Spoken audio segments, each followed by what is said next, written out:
Bienvenido Miguel Camps al Club de Ladrillo. Argencons la fundé en el año 69. No pensaba ni por casualidad dedicarme a esto, pero me ofrecieron la posibilidad de usar crédito bancario y a partir de ahí pensé que la única forma de divertirme era creciendo y dedicándome a cosas que permitieran creatividad. Los amenities surgieron en un momento en que había una inseguridad dramática con el terrorismo, año 75. Claro. Yo había estado en San Pablo viendo cómo se desarrollaban los edificios con vigilancia, seguridad, y dije, bueno, este es el modelo que hay que aplicar en Buenos Aires. ¿Y el mercado cómo se tomó este edificio con amenities en los 70? ¿Les Y gustó? hoy parecen comunes. Estaba preparado el edificio como para que si hubiera que aislarse, pasarla bien sin salir. Partíamos del concepto de que los amenities generan comunidad, que eso no existía en los edificios. ¿Cómo encontrás motivación después de haber hecho tantas cosas? Lo que más me motiva en este momento es el tipo de acuerdos que tenés que lograr. Te dicen, si el margen es chico, ¿para qué voy a arriesgar? ¿Para qué voy a tomar los riesgos de que la obra cueste más o que se demore más? Uno de mis hijos me mandó un artículo donde se me nombraba como el hombre que rediseñó Palermo. La satisfacción es hacer estas cosas y verlas terminadas y que la gente viva contenta. El Club de Ladrillo. Construyendo la Argentina. Presenta este episodio MacroLED, soluciones de iluminación profesional para obras y desarrollos. Acompaña este episodio al área, ecosistema de oportunidades de inversión. Bienvenido Miguel Camps al Club de Ladrillo. Muchas gracias, un placer. Encantado de conocerlos porque no tenía alguna referencia de ustedes aisladamente, pero como club no sé demasiado. Así que espero llevarme una buena impresión. Muchas gracias. Un placer. Todo pinta así. Bueno, no, una leyenda del real estate. Leyenda total. Leyenda. Pero bueno, ¿te Sí. podrías presentar ante nuestra audiencia quién sos y qué es lo que has hecho? Bueno, Argencons la fundé en el año 69, como decíamos recién, cuando tenía 25 años, y me acababa de recibir de ingeniero industrial. No pensaba ni por casualidad dedicarme a esto, pero me ofrecieron la posibilidad de usar crédito bancario y bueno, una palanca no me venía nada mal para potenciar ideas y trabajo, y decidí aprovecharla y aprender de cero, pero porque todo lo técnico me aburría mucho de la construcción. Era muy básica la construcción, era hacer el hormigón, poner los ladrillos, poner las ventanas. Ahora hay más tecnología. En ese momento un ingeniero industrial no tenía nada que hacer y recién recibido. Entonces, bueno, fue una decisión que vino por ese lado y a partir de ahí pensé que la única forma de divertirme era creciendo y dedicándome a cosas que permitieran creatividad, que permitieran pensar en términos de eficiencia, que eran los términos en que estaba trabajando mentalmente desde 5 años que duró mi carrera en la UBA. ¿Vos laburabas en ese momento estudiando? No. Trabajé, cuando supe de esto, de que me iba a dedicar, trabajé 6 meses en una desarrolladora, una constructora medio desarrolladora. Rechacé una que no me gustó, una propuesta era como si fuera ¿cómo se llama? Ese periodo de trabajo. ¿Pasantía? Una pasantía, llamémosle en ese momento. Me eligieron una empresa, me recomendaron una empresa que no me gustó y después me metí en otra que me encantó, que era gente muy abierta y muy profesional. Ya no existe, Administración Uriburu. No conozco. Que en ese momento el concepto de desarrollador no existía, ¿no? No, para nada. Y después de eso empecé a ver que mirando el mercado y mirando los aspectos financieros, me involucré bastante con el Banco de Crédito Argentino en ese momento, y veía, sacaban líneas, los ayudaba a veces a diseñar una nueva línea de crédito y me empezó a entusiasmar la parte financiera y la parte de mercado, sobre todo. Ver las cosas que existían en el mercado, dónde estaba la demanda y qué mal se aprovechaba en algunos casos. Entonces dije, bueno, todos quieren la terraza del último piso. Bueno, hagamos un edificio todo con terraza. Retiremos el balcón para adentro y ya es una terraza. Y bueno, eran conceptos por ahí muy básicos, pero que daban resultado. Entonces, y en ese momento innovadores. Hoy en día capaz que claro, o el proyecto con Amenity que hiciste. Claro. Bueno, los amenities surgieron en las torres de Ugarteche, en un momento en que había una inseguridad dramática con el terrorismo. ¿Terrorismo? Y claro, años 75. Claro. Sí. Wow. Era uno de los directores del banco, Francisco Soldati padre, fue asesinado a la vuelta de su casa, o entrando a su casa, no recuerdo bien. Y yo había estado en San Pablo viendo cómo se desarrollaban los edificios con vigilancia, seguridad, y dije, bueno, este es el modelo que hay que aplicar en Buenos Aires.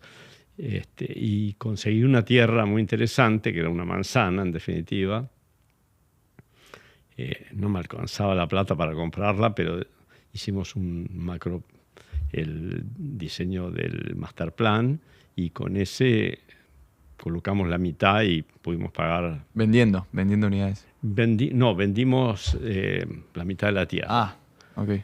A un estudio muy reconocido de ese momento, y nos quedamos con la otra mitad y diseñamos un producto con amenities y ahí fue con seguridad, infraestructura y servicios. Pero todas cosas que eran a pedal, por ejemplo, comunicarse entre las unidades o poder hablar con un visitante de una manera segura. Bueno, una central telefónica de clavijas había en ese momento, imagínate. Entonces, hoy, por supuesto... Claro, hoy parece normal, pero en ese momento era algo fuera de serie. Claro, entonces había que desarrollar, todas las cosas que hoy parecen comunes, pero pusimos sala de choferes, lavadero de autos. Estaba preparado el edificio como para que, si hubiera que aislarse, poder vivir un tiempo y pasarla bien sin salir. ¿Y el mercado cómo se tomó este edificio con amenities en los 70? ¿Les gustó? Fue impresionante. ¿Sí? ¿Se vendió bien? Sí, se vendió. Eran 2 torres, diseñamos pisos completos y vendimos una torre primero y al poco tiempo la segunda.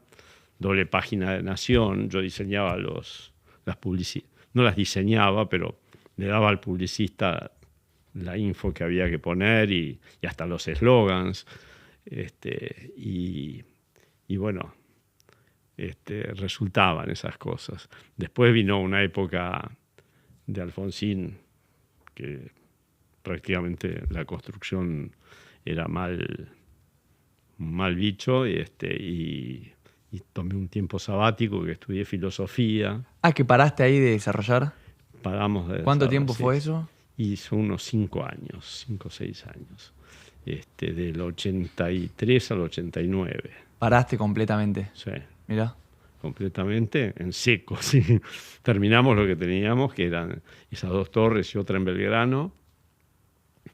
Y decíamos, cualquier cosa era para lío en ese momento. ¿Qué viste? ¿Qué había visto para que tomaste la decisión de un stand-by? Era esta inflación, eran las peores condiciones imaginables y sin salida, porque bueno, puede ser que Alfonsín haya tenido grandes virtudes democráticas, pero la economía estuvo planchada ese tiempo. No había crédito, no había mercado, más bien bueno, fue hiperinflación, de todos los ingredientes negativos que te puedas imaginar. Así que lo mejor era, bueno, fue una buena decisión estudiar, viajar. Filosofía, leer. Sí. Y me sirvió muchísimo la filosofía, tanto como la ingeniería. ¿Por qué? ¿Dónde lo viste? ¿Dónde lo viste Bueno, aplicado? Pero es que son cosas como la ingeniería, la llevas puesta. Claro. No es que voy a aplicar el capítulo X. Sí, es verdad. Y con la filosofía pasa lo mismo. Tomar el relativismo de la verdad, plantear las cosas de otra manera y la gente que te las entienda. O sea, me dieron mucha satisfacción. Tanto la ingeniería como la filosofía me ayudaron mucho porque en ese momento era, ya te digo, los desarrollos, o sea, las obras, prácticamente las decidían los arquitectos. Era gente que juntaba plata para una inversión, un arquitecto, y el arquitecto hacía el proyecto más lindo que se le ocurría, pero no había estudios de mercado, no había, en ese sentido, ya te digo, ni siquiera en las terminaciones, por ahí se gastaba mal la plata, se gastaba inútilmente donde no hacía falta o se quedaban cortos en donde era posible que lo paguen.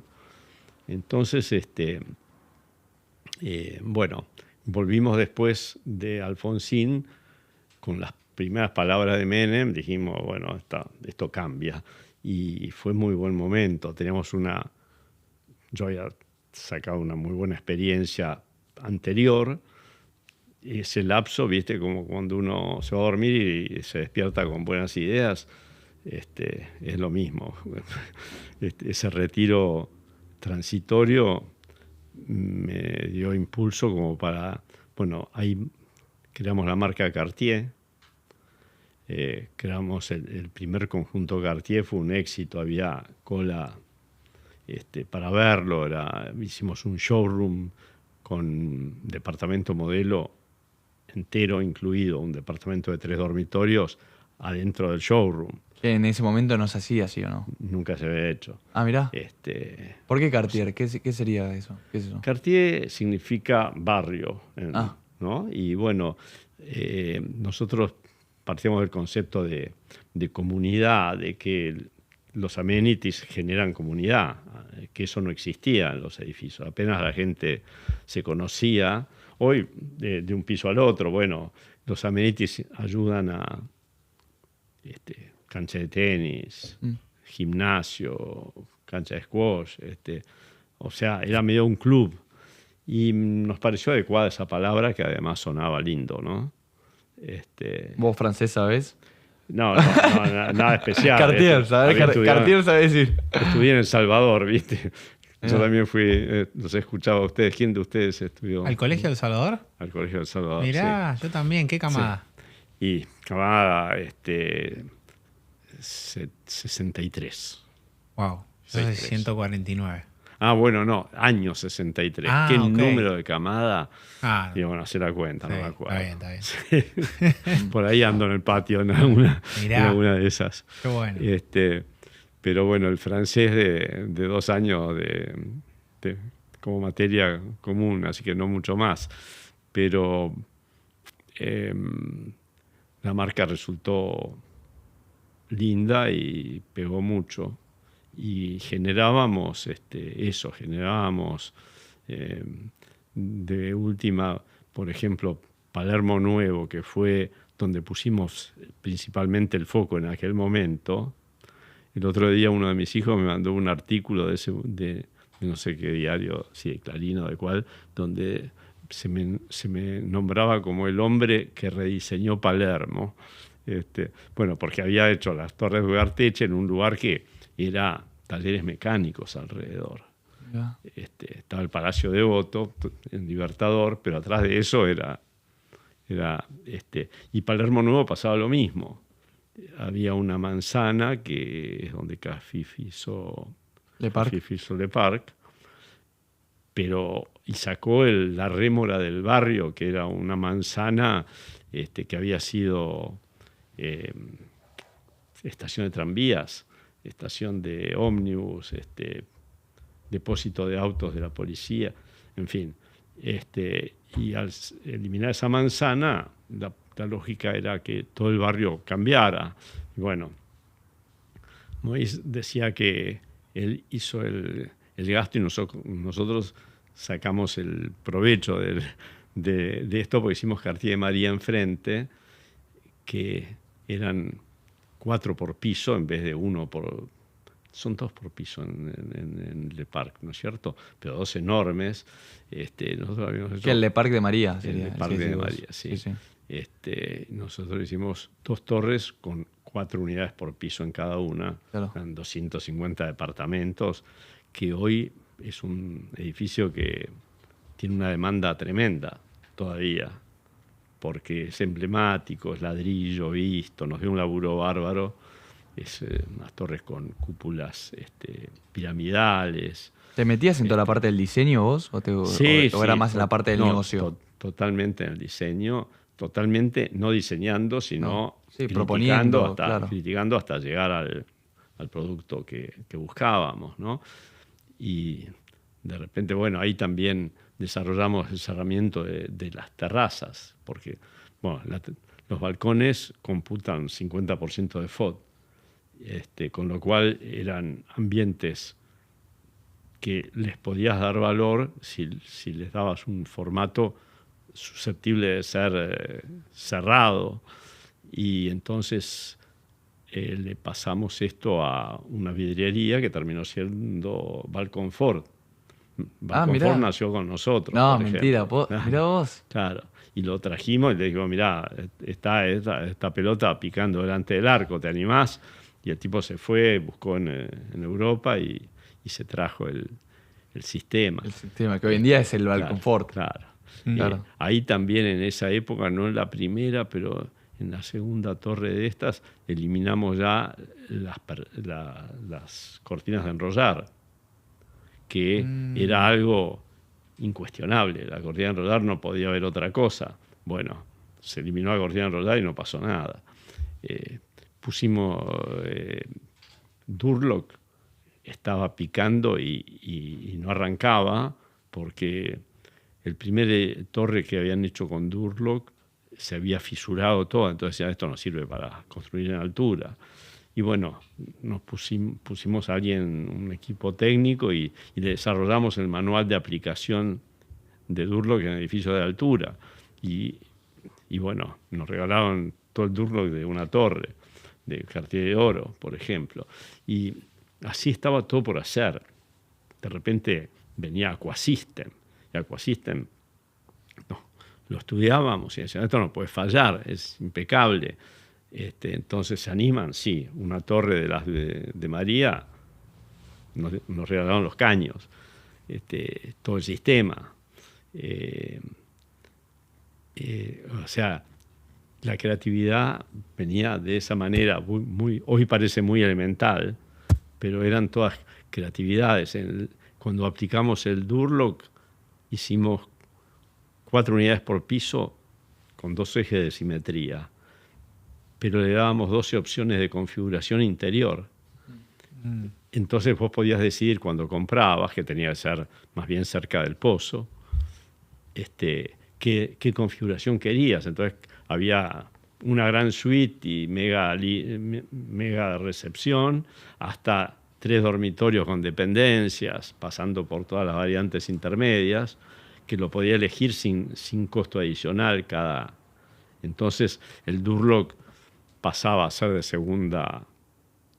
Nadie miraba que iba a ser de Durlock y finalmente el Durlock dio muy buen resultado, buenas aislaciones, doble pared, doble Durlock, pero mientras tanto entró con vaselina, digamos, con el tema de la flexibilidad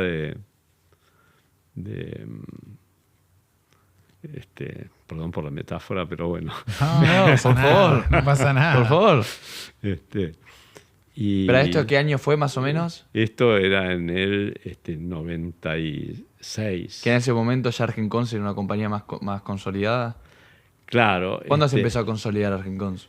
Con las torres de Ugarteche y en realidad yo hice 2 edificios que prefiero ni nombrar, pues son intrascendentes, muy pequeños, de 2.000, 3.000 metros, ni siquiera lindos.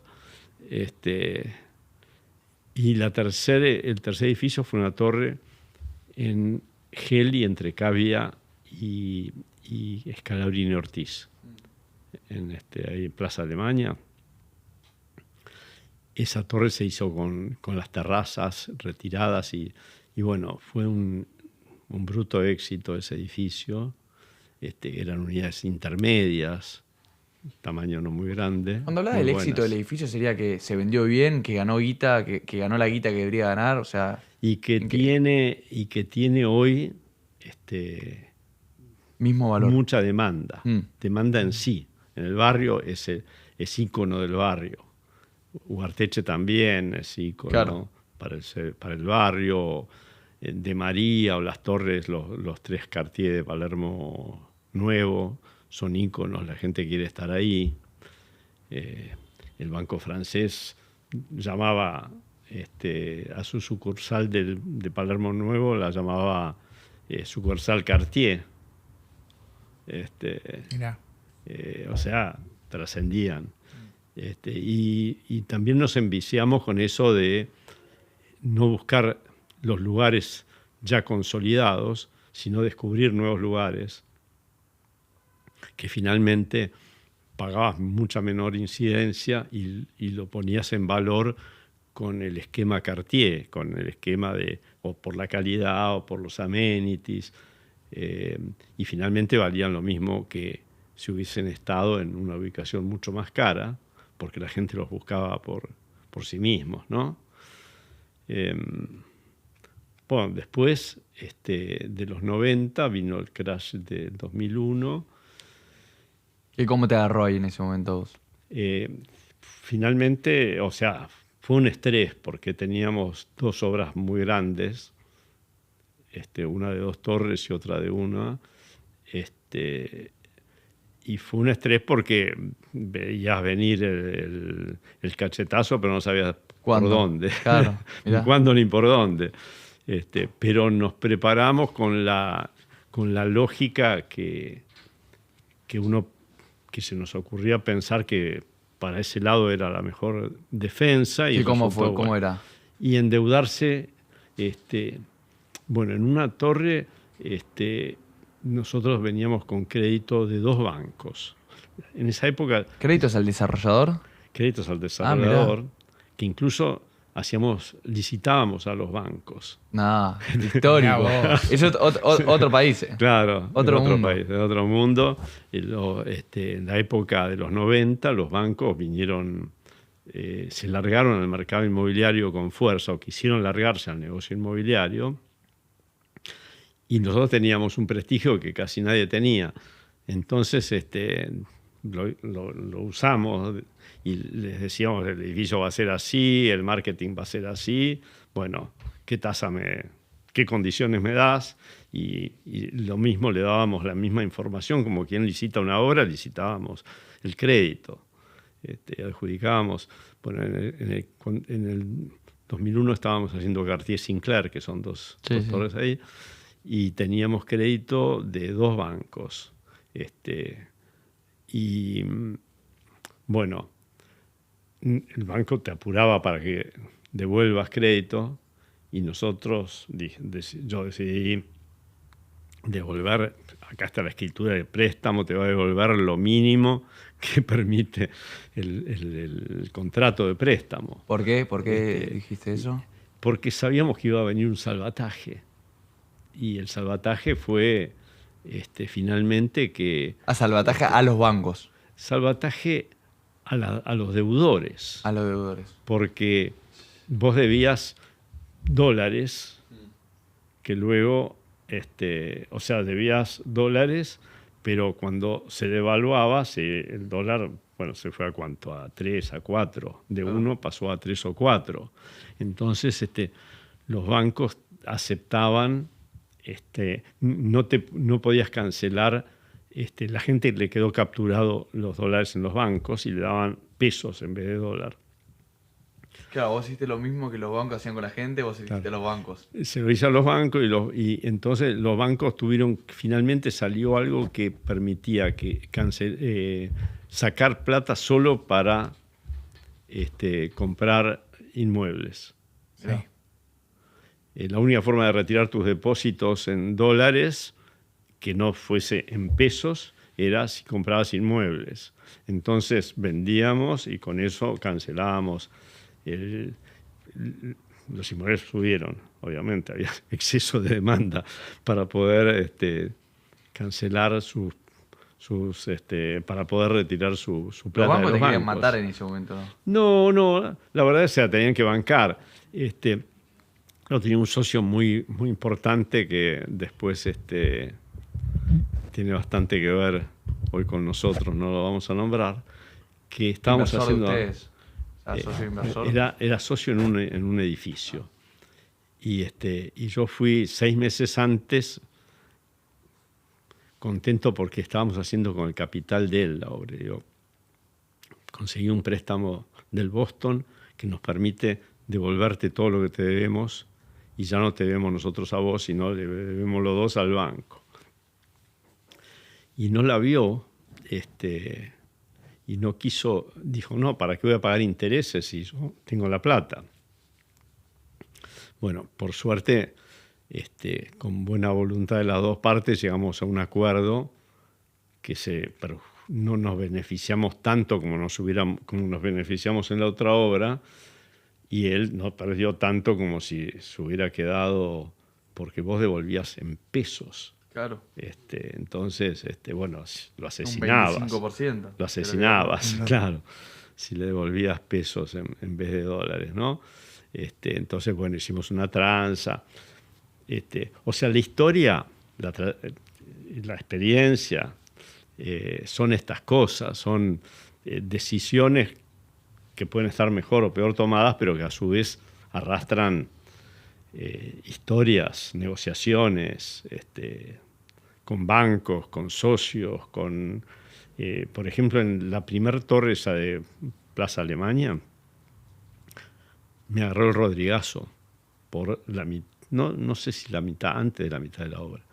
Y se vendía en pesos en ese momento, porque la inflación era muy baja,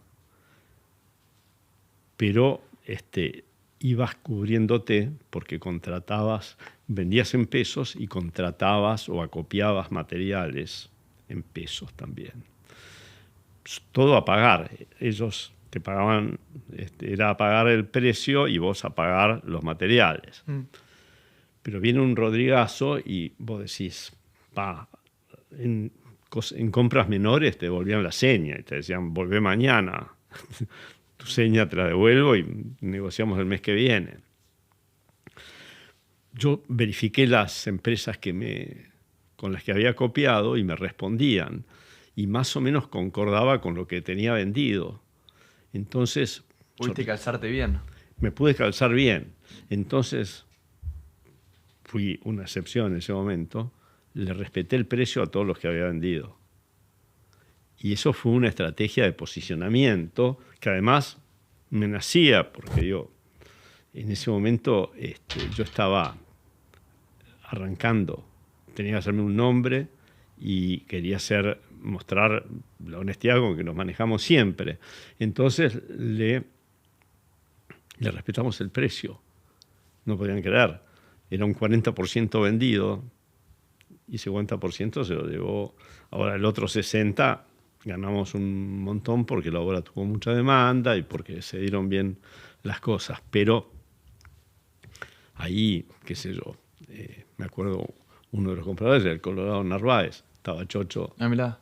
Y como él, varios que fueron clientes nuestros después. ¿Vos qué ibas haciendo? ¿Siempre reinvirtiendo el capital que ganás en la desarrolladora? ¿Le invertías en la empresa o fuiste diversificando patrimonialmente guita afuera o hacías algo de eso? Mirá, se hacía algo de eso, de esto último, pero de repente yo imagínate, yo pendejo, tenía 33 años cuando arranqué las torres de Ugarteche, que eran 2 obras cada torre era de 15.000 metros, eran una obra de 30.000 metros, más otra de 20.000 en Belgrano. Vos me preguntabas si reinvertía. Generalmente invertía poco, pero cuando había que jugarse, nos jugábamos.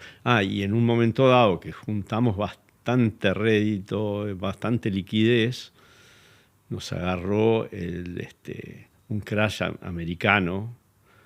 ¿Qué, 2008? No. Creo que esto fue en el 85. Y te agarraba y, no sé, la bolsa bajó un 60%. Después la aguantamos, pero hubo una pérdida fuertísima. Entonces, nada. Hay que tener huevos ahí, ¿eh? Ves el numerito de 60 menos y... Sí, no podés creerla. Huevos y te decís la puta. Porque vos la ganás laburando y después la ves como se evapora. Entonces ahí también te da una medida del riesgo financiero sobre todo, que por lo menos le pones mucha... Yo siempre preferí tasas bajas de rédito y poco riesgo. Después de esa, imagínate, porque ya el riesgo lo asumía en los desarrollos, asumir más riesgos. Necesario. La satisfacción es hacer estas cosas y verlas terminadas y que la gente viva contenta. Yo vivo en el último piso de Sinclair y veo los mayores y mejores edificios que hice. A la mañana me despierto la ventana y veo uno allá, otro acá, otro allá, y te da una energía bárbara eso, te llena, porque el fin de semana me encanta ver el verde, pero en la semana que estás más vibrante en la ciudad, despertarte y ver esos edificios donde, veo Cartier de María a 2 cuadras, veo Guarteche por allá, veo hasta el distrito Retiro, lo veo chiquitito, pero lo veo desde mi ventana.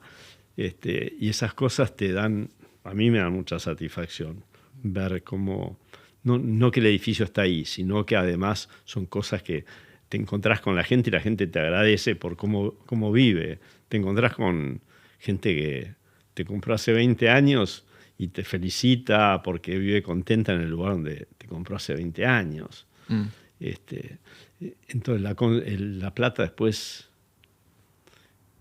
es una consecuencia de eso, para mí, de hacer las cosas. Para mí siempre me gusta el deporte por el fair play, y a mí yo tomé el laburo como eso, como un deporte y como la conveniencia de hacer las cosas como fair play. Después dicen que soy, pueden decir muchas cosas, sagacidad, dureza para negociar, cosas por el estilo, pero lo que se arregla se cumple. Entonces, nada, es como un juego complejo y divertido. Y Miguel, nos comentabas que al menos en una primera instancia te caracterizabas por comprar tierra en zonas que luego levantaban mucho, que parecían ser prometedoras. Sí. ¿Qué es lo que mirabas o qué factores o indicadores analizabas antes de comprar esa tierra tan estratégica? Siempre había algún factor que la ciudad, por ejemplo, fue evolucionando. Ya te digo, fíjate vos, Palermo Nuevo. Palermo Nuevo, yo iba de chico en primaria, iba a la casa de un amigo en Sinclair y Libertador. Y me encantaba el barrio, cruzábamos a Libertador y era un placer el Rosedal. De repente, ese barrio lo tenía en la mira de siempre, de toda la vida. Sabía que esa manzana era un lastre inlevantable, pero de repente aparece Le Parc, empiezan a excavar Le Parc me entero de que está el proyecto de Le Parc y salimos a comprar todo lo que había alrededor. juntamos inversores, etcétera, y hicimos 3 grandes conjuntos alrededor. Ves Juan B. Justo y ves la tendencia de Palermo Hollywood, de toda esta zona, y te ofrecen una manzana y bueno, te tiras a hacer esa mega torre de Cartier Boulevard. En Ugarteche, lo que hablábamos antes, era una manzana abandonada, era una cervecería de Quilmes, del grupo Bember, que estaba abandonada de hacía años, y la posibilidad de comprar esa tierra era un número puesto. También a una cuadra de Libertador, con un edificio de 8 pisos delante, que prácticamente tenías una vista asegurada de ahí para arriba. El mercado es lo mismo que hoy. Vos ves tendencias, Belgrano, el Bajo Belgrano se inundaba. Cuando se deja de inundar, le pone foco. Están los viaductos del ferrocarril y se eliminan las barreras. Decís, todo lo que hay del otro lado es divino. Todavía no lo hacemos, no hemos hecho cosas, pero es un clásico. Si antes te agarraba una barrera y te quedaba 10 minutos para ir a no sé dónde, esperando, y ahora pasás de largo, obviamente que ese barrio va a florecer. El Paseo del Bajo, aparece con el distrito. En algunos aspectos nos equivocamos, como siempre. ¿Dónde? En el distrito Puerto Retiro. Ubicados estamos ahí. Sí, perfecto. Bueno, ¿Dónde está el área? ¿No? ¿Dónde está el área? La sobrina del área. Al área es el edificio corporativo y después sigue el edificio Loft y el hotel. ¿Hay un hotel ahí también? Es un condo hotel, llamale, pero que está muy afianzado porque hizo un acuerdo con Meliá. Claro. Es el hijo de Juan Politi, desarrolló una empresa hotelera y nos empezó a administrar edificios nuestros con viabilidades hoteleras, pero donde son opcionales las unidades que se dediquen a esto. Mirá, todo con Meliá. Ahora es con Meliá, sí. Cuestión que, por ejemplo, el distrito ya era un hecho que se venía el Paseo del Bajo. No estaba. También 2015, esto fue 2015, ¿no? Macri era probable que ganase las elecciones. Se hablaba del blanqueo. Bueno, armamos un fondo cerrado, captamos un montón. Fue el fondo inmobiliario más fuerte. ¿Fondo cerrado del mercado de capitales? Fue un fondo de inversión cerrado, Mirá. específico para ese proyecto. ¿Con quién lo hicieron? Con Alaria. Ah. Alaria fue la que nos representó en el mercado. Y bueno, juntamos ¿Cuánta guita levantaron? 65 millones, de los cuales la mitad era por blanqueo y la otra mitad era por gente que le gustó el proyecto. 65 palos que fueron al distrito Quartier. Que fueron al distrito García para comprar y para arrancar. Después se vendió súper bien en la primera época de Macri hasta el 18 que ahí se complicó todo, pero hasta ese momento se vendía a $5.000 en ese momento. Hoy la estás remontando todavía, pero en ese momento con crédito, o sea, no nos podemos olvidar. Hoy la gente piensa ahí la construcción, pero si vos mirás para adelante y no sucede algo demasiado caótico en el país, y el crédito va a llegar y los valores van a subir. ¿Y hoy en día ves lo mismo? Sí, es lo que te digo de hoy. Eso tiene que llegar el crédito. Hablaste mucho de la parte de location, pero también, o sea, vos pasaste por 55 años, 57 años de diferentes ciclos económicos. O sea, ¿cómo haces vos para analizar esos ciclos? hay momentos en que cuando el mercado está muy para arriba, yo he empezado obras al costo. Porque en principio todo lo que sube baja, todo lo que está muy bajo luego sube. En esos momentos de euforia, las diferencias son muy grandes entre los costos y los precios. ¿Pero cómo ves ese momento de euforia? O sea, ¿dónde lo ves? A eso voy más que nada. Bueno, vos lo sabés, cualquiera lo ve. Cuando el mercado está, por ejemplo, en los 2000, 2003, 2004, la diferencia entre costos y precios era enorme. Nuestros fideicomisos al costo, había gente que entraba, vendía una vez, le compraba a alguien que después volvía a vender y luego ese mismo volvía a vender antes de se entregue y todos ganaban en el medio. Entonces vos decís, yo le tenía particular desconfianza al presidente de ese momento, ¿no? A Kirchner. Entonces venía de pasarla tan mal en el 2001 que dije, con este sí que no arriesgo. Con Menem la perspectiva, el discurso, todo lo que se hizo, todo lo que se hacía era para buscar la eficiencia, para que el país levante y era claro. Lo otro yo no le ponía, si bien hubo años de baja inflación y bajo déficit o sin déficit, se veía que era alguien que, o sea, yo veía que era alguien que tarde o temprano nos iban a pasar la factura. Bueno, la factura fue gruesa, ¿no es cierto?, la del kirchnerismo. Con lo cual, en ese momento yo perseveraba en vender al costo, porque en vez de ganar mucho en un edificio, prefería ganar poco y hacer 3. Y en esa época se podía hacer sin riesgo, empezar varios edificios, sin riesgo comercial ni económico. Sí, por venta. En ese momento hay una demanda. Había demanda y los riesgos los compartían los inversores, o sea, los compradores.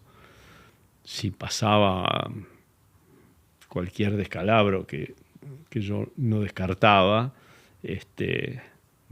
no íbamos a quebrar nosotros, iban a pagarlo entre todos, como ocurrió. A veces, por supuesto, nosotros en alguna porción siempre estás metido en cada obra, pero no era lo mismo que estar con todo el apalancamiento a tus espaldas. Claro. O sea que en los momentos de mucha euforia, en vez de aprovechar la euforia vendiendo y tratando de sacar ventaja, pasábamos la ganancia a los inversores con obras al costo.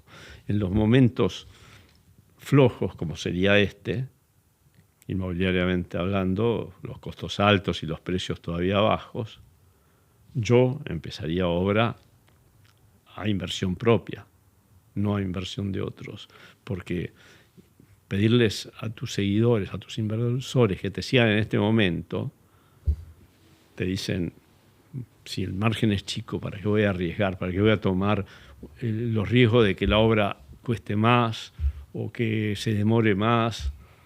Prefiero un precio cerrado y una promesa de venta firme. Y yo haría eso hoy, porque confío que el mercado tiene que levantar. Si todo lo demás anda, está bien, habrá turbulencias, puede haber gente que la pase mal, puede haber alguna turbulencia política en el medio, pero volver al modelo antiguo le asigno una bajísima probabilidad de ocurrencia, con lo cual yo me jugaría a vender poco y empezar la obra. ¿Con recursos propios? Con recursos de venta, capaz. Algo de propios, algo de inversores y algo de venta. Pero no con la obra al costo, que implica vender todo para que todos paguen. La obra al costo, el criterio es ese. Miguel, contame un poquito qué estás haciendo vos hoy en día. O sea, sé que estás en Uruguay, estás en José Ignacio. Sí, digamos que entre naturaleza, lugar, y me tira mucho estar allá, la paso bien y un poco por casualidad también compré cosas, sobre todo en este momento una particular compra que fue un campo de algo menos de 300 hectáreas muy cerca de José Ignacio y muy lindo lugar. Tenía el problema de que estaba muy destruido el campo, muy deteriorado, muy mal tratado. Viste, el campo uruguayo tiene ondulaciones, cañadas boscosas, bosque nativo. Bueno, todo esto estaba muy destruido en este lugar, pero topográficamente era increíble. Y me metí en el 2005 y lo hice como un hobby, lo fui mejorando, dándole accesibilidad. 2/3 partes del campo eran inaccesibles porque estaba sobre la laguna y había bajos, había zonas cañadas profundas. Bueno, le fui poniendo garra como diversión y hoy es un lugar muy privilegiado. Y entonces, a raíz de ese campo, compré algo sobre la playa y desarrollé el hotel. Y el hotel anda muy bien, entonces se potencian las dos cosas. ¿El hotel está dentro del campo? No, el hotel está en la playa y el campo está a 7 kilómetros del lugar. ¿Okay? ¿Y cómo se complementan eso? Se complementa en el sentido de que si vos tenés, ponele una chacra en el campo, bajás a la playa y tenés todos los servicios del hotel. Tenés perfecto. vestuarios, tenés servicio de playa, un chiringo en la playa, etc. Está clarísimo. ¿No? Que fue creado con ese motivo, pero fue creado hace 10 años. En esos 10 años todavía no daba para salir a ofrecer producto chacra. Pero en este momento ha tomado un auge José Ignacio Impresionante. que es impresionante. ¿La había visto o vos te la imaginabas venir? A ver, te imaginás el crecimiento. Sin cassette. Claro, no. Te imaginás que el lugar va a seguir evolucionando para bien, pero de repente ocurren sacudones para arriba que eso no lo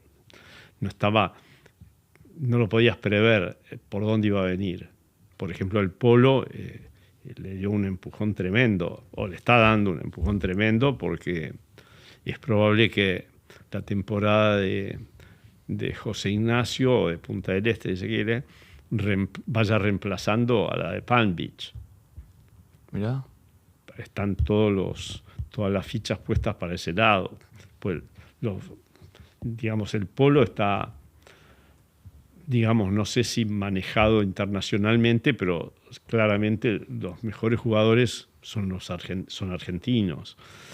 Y si viste que se trasladan con su familia, porque las temporadas son largas, y en Palm Beach no se divierten. Y tienen Punta del Este a la vuelta de la esquina y la pasan bárbaro. Entonces está cantado que van a hacer toda la fuerza para no tener que llevarse sus caballos y armar todo el circo tan lejos. Y de afuera también lo ven de esa manera. Además Palm Beach todavía es zona cálida o templada, pero Europa estamos en contraestación, así que el polo está empujando tremendamente a un nivel muy alto. Miguel, tenemos una pregunta de los amigos de Baygun Realty para vos. Pregunta. A ver. Te preguntan, ¿cómo manejás la conversación difícil con inversores, socios o clientes? Mira, si te tengo que decir algo así a quemarropa, lo tenemos a Charlie Espina, que es un maestro, tiene un empuje y una labia tremenda, pero siempre hemos puesto la cara en todas las circunstancias que a veces nos han tocado en medio de algún proyecto o circunstancias difíciles. Pero cómo manejar la conversación con inversores, planteando cosas claras y creíbles que nosotros mismos no la creemos. Con clientes respondiendo ante cualquier circunstancia imprevista, poniendo la cara y poniendo todo el cuerpo para salir adelante. ¿Y cuál otra? Y con socios. Y con socios, bueno, nuestros inversores se parecen mucho a socios.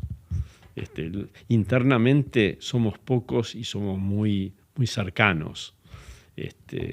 Yo trabajé, hubo 2 de mis hijos que trabajaban conmigo y cada uno luego se abrió por su cuenta en distintos rubros. Lo conocen, capaz a Ezequiel y a Ignacio. Ignacio con Evoluer y Ezequiel con Intecons. Con Intecons. Pero yo trabajo con un sobrino mío que entró a trabajar cuando se iba prácticamente un hermano que también fue socio. Y esto fue en los 90. O sea, tengo mucha confianza con él. Con otro sobrino mío que es nuestro abogado, que es un capo. Con Charlie, que está trabajando con nosotros hace más de 15 años y que también tenemos tremenda confianza.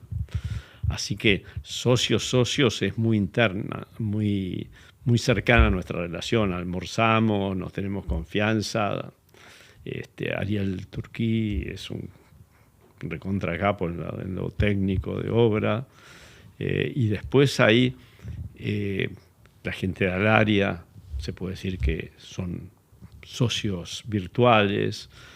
La gente de Consultatio son socios formales. No se meten mucho, pero toda decisión importante en los últimos tiempos se comenta con ellos y el management es nuestro. Ellos opinan, quieren entrar o no quieren entrar en algo, pero básicamente cuando entran están jugados a nuestro management. Así que no son temas que yo cada vez me voy alejando más, así que como te digo ahora, entre Luis y Charlie, que cada vez le escapan más al riesgo, por eso ellos quieren seguir con el fideicomiso al costo, porque ahí se banca entre muchos, digamos, cualquier riesgo se reparte en un montón de pequeños inversores y no le cae a uno solo el sablazo. Che, Miguel, y los amigos de JP Stella te preguntan ¿cuál es el ancho de espada de tu vida? El ancho de espada. Mis hijos, te diría que es una motivación fuerte, pero no son en el día a día parte de mis decisiones ni de mis locuras. Yo soy bastante jugado como decíamos, en el deporte y también en las decisiones. Yo cuando hablo te decía, yo no haría fideicomiso al costo y ellos quieren seguir haciéndolo. Yo soy propenso al riesgo, pero un riesgo que lo visualizo y lo acoto. La pregunta iba al perdón. La del ancho de espada de tu vida. Al ancho de espada. Sí. Al ancho de espada me considero yo. Vos. En definitiva. Sí, o sea, me he ganado confianza. Sí. ¿No? Y a veces hago macanas. El año pasado me caí de una ola muy fuerte y me rompí el fémur. Uf. ¿En medio de la ola? En medio, no, con el final de la ola. Me estroló contra el fondo, contra un fondo duro que había muy poca agua. Una mala decisión, salir en un mal lugar. Y bueno, pero después le metí 6 meses de recuperación y estoy mejor que antes del golpe. soy arriesgado y tomo mis propias decisiones, pero tengo esa cuestión del deporte, de los amigos y de la familia. Y Miguel, para ir cerrando, quería preguntarte cómo encontrás motivación y cómo te mantenés motivado después de haber hecho tantos edificios, tantas torres, tantas cosas para continuar trabajando y continuar haciendo proyectos. Y yo me imagino que en un punto ya deja de ser por el dinero. ¿Qué te mantiene motivado? Y bueno, como te decía, lo que más me motiva en este momento es el tipo de acuerdos que tenés que lograr para llevar adelante un proyecto al que le quiero poner y le he puesto tanta garra y tanto amor, si se quiere, que es la de José Ignacio. Tengo que hacer acuerdos, o busco hacer acuerdos con la mejor gente de cada cosa. Por ejemplo, si quiero equitación, quiero hacer un acuerdo con un club de polo. O, si no es de polo, de equitación. Y eso te lleva a relacionarte con toda la gente afín. Si querés poner una posada, que va a ser parte también del emprendimiento, no quiero que sea una subsidiaria del hotel, también tenés que buscar, y todo esto te motiva muchísimo, me motiva a tener muchas cosas, muchos piolines de donde ajustar y tirar para llegar a armar un proyecto. Me divierte mucho esa parte, y sobre todo si es de este tipo de proyectos, ¿no? que me implican meterme en todo lo que me gusta, los caballos, bicicleta, el mar, la naturaleza y el deporte. Bueno, muchísimas gracias, Miguel. Muchas gracias, Miguel. Muchas gracias por venir. Bueno, un crack. Bueno, muchas gracias. Gracias. Bueno, muchas gracias a ustedes. Encantado.